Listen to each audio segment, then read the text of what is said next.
I had a friend at the time who had a lot more patients than clients, whatever we were calling them back then, who he could handle. And so I started out in this practice. And what I did was, I remember saying to myself was, I am just like going to remove myself from the whole professional community. I mean, withdraw. I mean, I was literally, like I say, embarrassed to be associated. I would go, people who knew me at the time, when people would ask me what I did socially, I wouldn't even, I feel embarrassed saying I was a psychologist, because I figured anybody with a half a brain would know, like, that's a weird profession, And thank God I wasn't a psychiatrist. I would have been, I don't know what I would have done. I would have, like,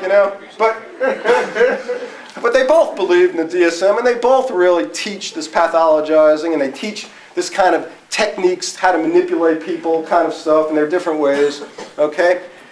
And so, I go off in private practice, and this becomes hugely fun for me, because basically I do everything opposite of what I was taught in school, which is, instead of trying to manipulate and control people, just be as honest as you can with folks and be as respectful.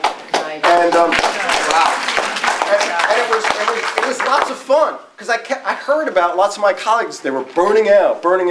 And I remember going like, I'm not burning out. Why are you burning out? Because when you try to control people all the time, you burn out. People don't like to get controlled. That was pretty obvious. But lots of interesting things happened when I was in my withdrawal from the world here of just doing private practice. I started to really think about a lot of the clientele that I saw. I saw a lot of young people, teenagers with boys with single mom who had been diagnosed by previous shrinks as oppositional defiant disorder and all these so-called disruptive disorders. And it was really interesting for me. I'd been told by their parents and told by the notes from previous doctors about how how they're difficult to deal with and all that. And it was amazingly easy to deal with all these previously diagnosed ODD kids. All you had to do was legitimize, validate that it was okay to question authority. That was it. And once you did that, you could form a relationship. And then you could talk about the idea that you may want to question and challenge your mom differently than a Cincinnati policeman, And they were open to that, And it was easy to do, counseling. And the other interesting thing, I developed a more positive view of parents and family in general, because these poor parents had taken these kids to see previous shrinks, and most of them would come and see me, whether they were took me to somebody who was just drugging them, medical management stuff, or even, the typical cognitive therapies. They weren't talking to the parents, these people. So these parents felt completely out of the loop, and I always talked to parents, because for me, I had to develop a rapport, a relationship with them, because I knew I was going to be doing some things that might look inappropriate, but there was a reason behind it, okay? And so you have to develop a relationship with parents. And the interesting thing for me was I knew that a lot of my colleagues were afraid to kind of confront people all over the place, because they were afraid of not getting an A from a prof, afraid of losing a customer, patient. But I realized that most of these parents, that they were welcoming, hungering for, what am I doing here that my kid's not respecting me? Tell me that, Bruce. They were looking for that. Not all. There were a couple who fired me. But that was very unusual. All right? And so I was doing this. And the other interesting thing that started to happen is I saw other kinds of clientele as well, besides these rebellious kids. I saw substance abusers, a lot of substance abusers, a lot of folks who really genuinely wanted to stop their alcohol abuse, but weren't crazy about 12-step, AA, for a lot of reasons. Maybe they didn't like the whole hierarchy or something, higher power, there was something they didn't like about it.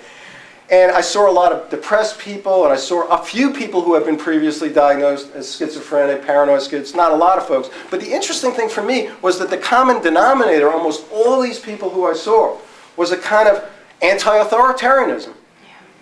That these were people completely different than my peers and professors who I went to school with, who were much more comfortable questioning authority. Some of these folks were very gentle, sweet, and you had to draw it out, but it was going on inside. Some of these people, it was right out there, that they were completely comfortable with friction. And so I saw this big split between those who I'd gone in training with, those and the actual people that they would be seeing, and this stuck in my head. Anyways, I stayed withdrawn from the whole public sphere till around 1994, okay? So I'm in private practice from 85 to 94, and I've got no need to be like public and do this kind of stuff and write books and all that. But in 1994, weird things sort of happened that lead you certain places that you don't know. And one day in my waiting room, I had this Utne magazine. I don't know if some of you people know what it is. And it advertised itself as the best alternative reader. I thought that was a kind of cool thing to have in my waiting room. And I've got a break, and I'm looking through the new Utne. And I see there's this article in it called ADD, Not Just for Kids Anymore. And it was about adult ADD. And again, it was not activism here that motivated me. I just was pissed off. I had bought this alternative thing, and they had this article in here that could have been in Newsweek or anywhere else. And so I said, I'm writing a letter to the editor here. So I did. I should tell you, by the way, anybody who wants to end up writing books and do this kind of stuff, it's a good place to start, writing letters to the editor and things like that. And so they printed it. They printed most of it. They censored a little bit, but they printed most of it.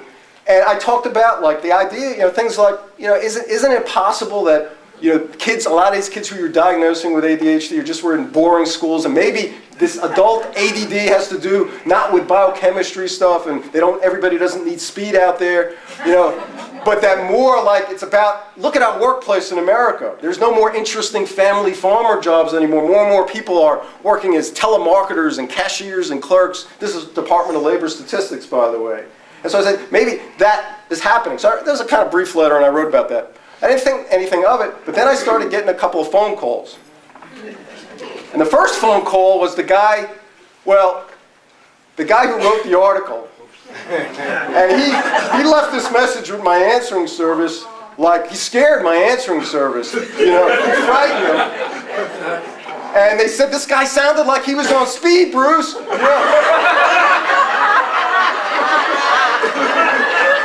And I have been working over 25 years in private practice. I've never had my answering service actually been scared by any patient, but that was the one time. They were worried about it. Then I got another phone call. And and it turned out I initially almost hung up because I thought, I'm going to go back in my cave. I don't want to deal with this stuff. But the second call was from a friend of mine now and a friend that I know many people here, from David Oakes. And David said, Bruce, there are other dissident psychologists in America. Did you know that? And I never heard that term, dissident psychology.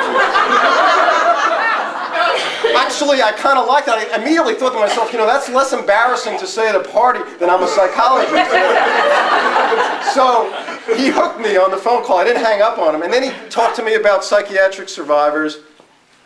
And I never heard that term up until 1994. I was very interested in all this.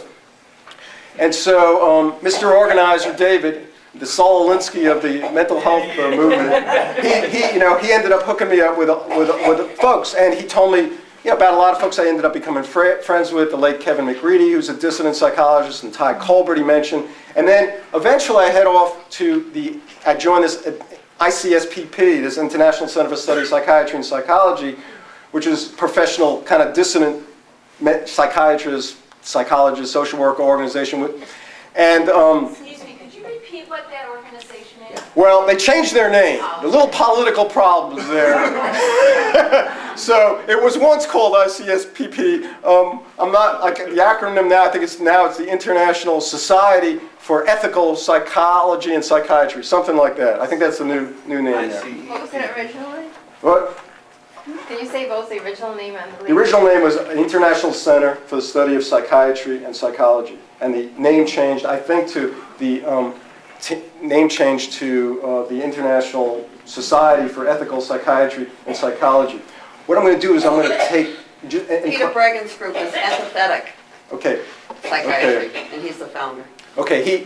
This is some political things here that I don't want to get into here about what happened there, but.